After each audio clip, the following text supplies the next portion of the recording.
Startup game has been activated. We are on!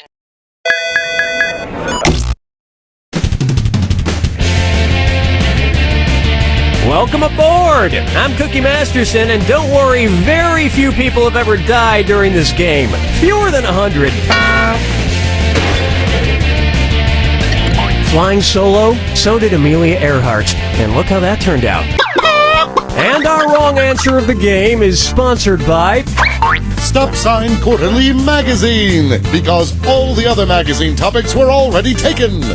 Sniff out our sponsor's wrong answer of the game and you'll end up with a great prize and serious cash. All right, we're taking off. Get ready, time for question 1. Okay, to get things started, kiss the cook, please. So, I'm taking a cooking class tonight, hoping to meet some single ladies, maybe flirt a little. Which of these sexy maneuvers would be the least saucy? Licking fondant off my lips, winking while smelling coulis, playfully starting an aioli fight, or tasting pesto off my finger? Fondant is a special type of cake icing and not a sauce. The others here are sauces. It's still pretty sexy, though. In fact, I'm wearing it on my nipples right now, mostly to prevent chafing.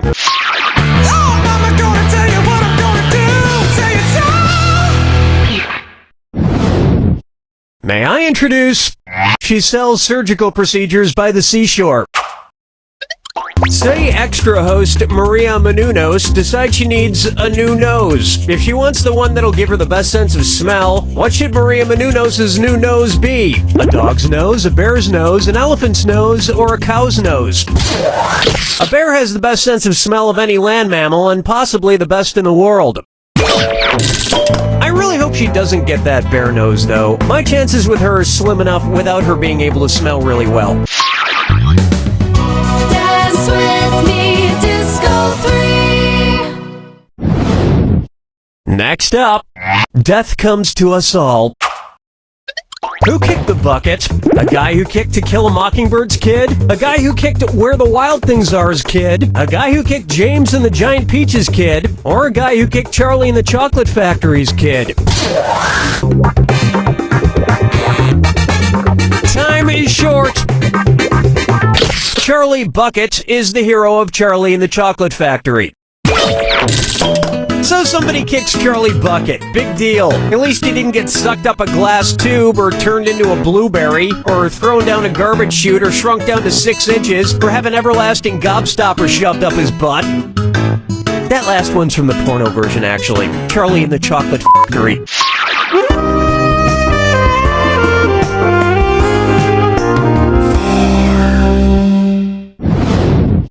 It's time for Robin Thicke as Thieves.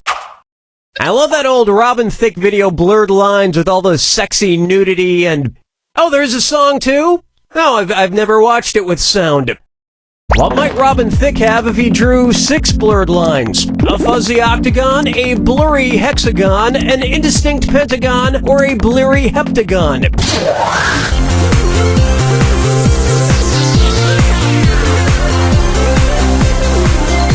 Oh, you're gonna kick yourself. There are 6 lines in a hexagon. But if Robin Thicke drew it, it would be a sexagon, am I right? So sexy. Now, which one of the women in the video is Robin Thicke? The blonde one? No, an octagon is 8 lines. You know, like a stop sign. Which you're about to know a lot more about because you've won a 1-year subscription to Stop Sign Quarterly, the only publication devoted entirely to America's 3rd most interesting road sign. Today's wrong answer of the game is worth a tidy $4,000. There you go.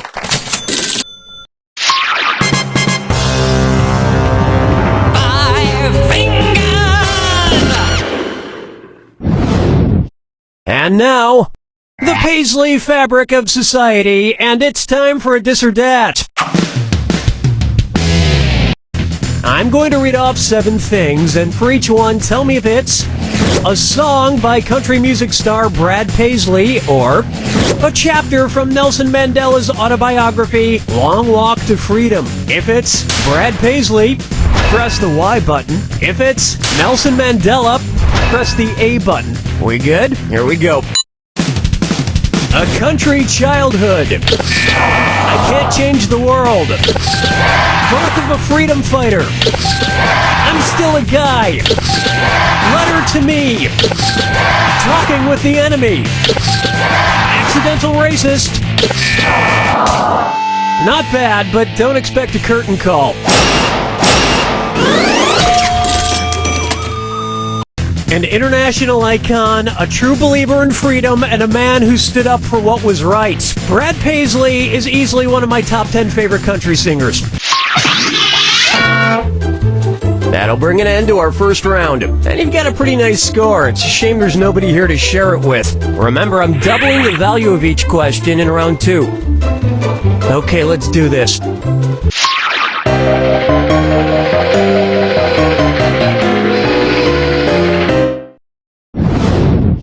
Next, like plate on rice.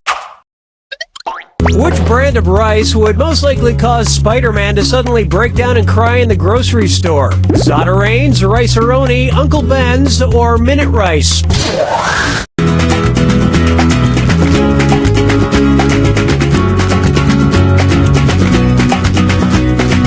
Spider-Man, aka Peter Parker, had an Uncle Ben who was tragically killed by a robber when he was younger.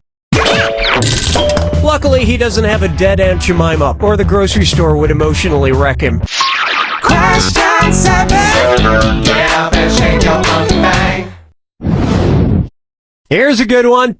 The male gaze. Mr. Masterson, there's a package for you. Yes!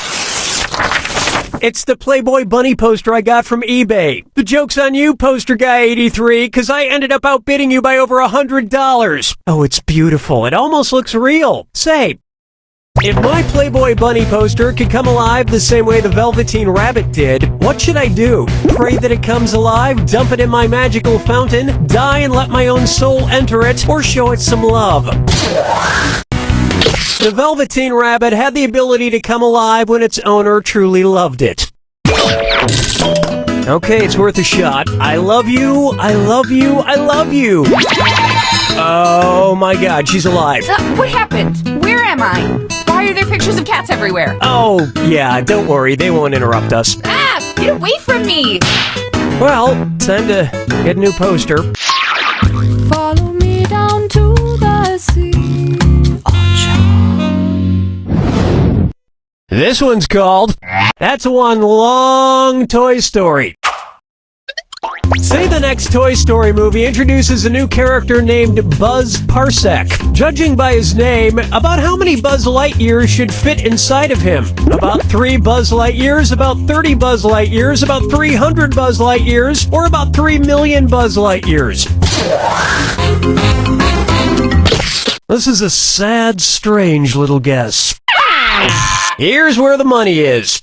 There are 3.26 light years in a parsec. So in theory, you would be able to fit 3 whole Buzz Lightyears and like maybe just the arm of a 4th Buzz Lightyear into a single Buzz parsec. A bigger and better Buzz character is a good idea. They can even get the toy to be voiced by a bigger and better actor than Tim Allen, like, oh, who am I kidding? Impossible!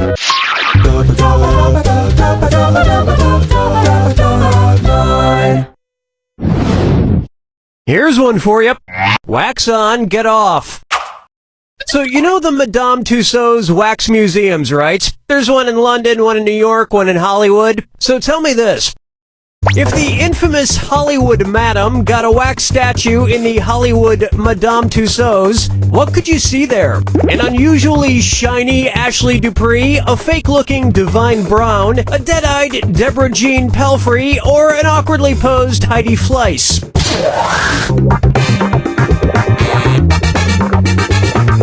Hello? Ashley Dupree was Elliot Spitzer's prostitute, Divine Brown was Hugh Grant's prostitute, Deborah Jean Palfrey was the DC Madam, and Heidi Fleiss was known as the Hollywood Madam. So she'd be perfect for the Hollywood Madame Tussauds. And if you slip her $400, she'll hook you up with a wax hooker of your choice.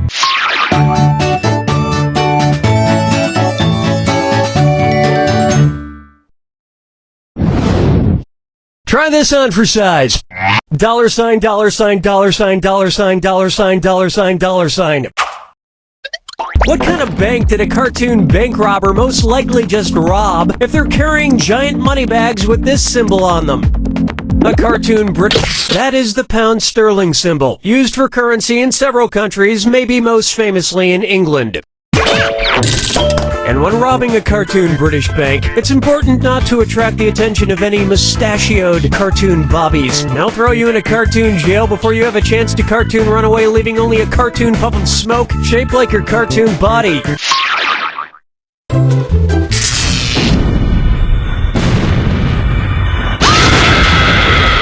Step right up to the Jack Attack. When you see two clues that match, press your A button. $2,000 if you're right, but you lose $2,000 if you're wrong. And don't forget, remember the clue. It's gotta be a match that fits this clue. Psych to be at this hospital. What's their movie that's set in a psych ward? Good luck.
There it is!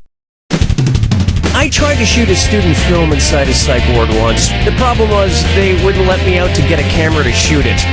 You don't know Jack!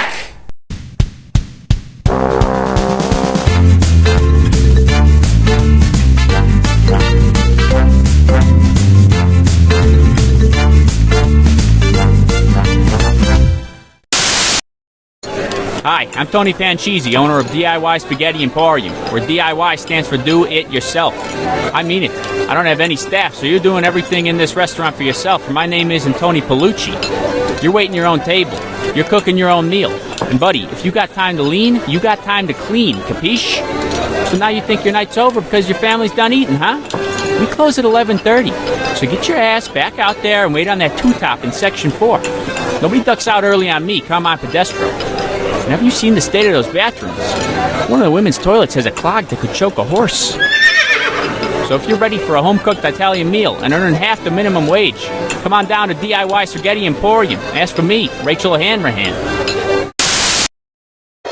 Hi, I'm John Taylor, and starting today, get a free suit at John Taylor's Suit Emporium. Wow, how do I get a free suit? Just buy 2 suits and get a free suit upon purchase of your 3rd suit. So I buy 3 suits and I get 1 free? Yes, purchase that 3rd suit, and one of your previously purchased suits becomes free. So I buy 2 suits, purchase 1 more suit, and then my first suit is free? No, the 3rd suit is free, and the first 2 suits are full price, but buy 1 more suit and it's free. But I'm paying for 3 suits. And come in between 2 and 4 and get 50% off a 4th suit once you purchase your 5th and 7th suits, 2 of which are free. So I buy 7 suits? No, you pay for the 1st, 2nd, 5th, and 7th suits. And the 4th is half off? Only after the 6th suit, which can't be the same as the 1st or 3rd, and must be of equal or lesser value to your 9th suit. So I come in at $245, buy 2 suits, and get a 3rd free after taking half off a 4th once I've selected a 5th and 6th, which can't match my 1st and 3rd, none of which can be more than my 9th suit? Exactly. That's why we call it the purchase 2 plus a 4th half off, 5th, 7th, select a 6th. That's a 3rd less than the 9th free.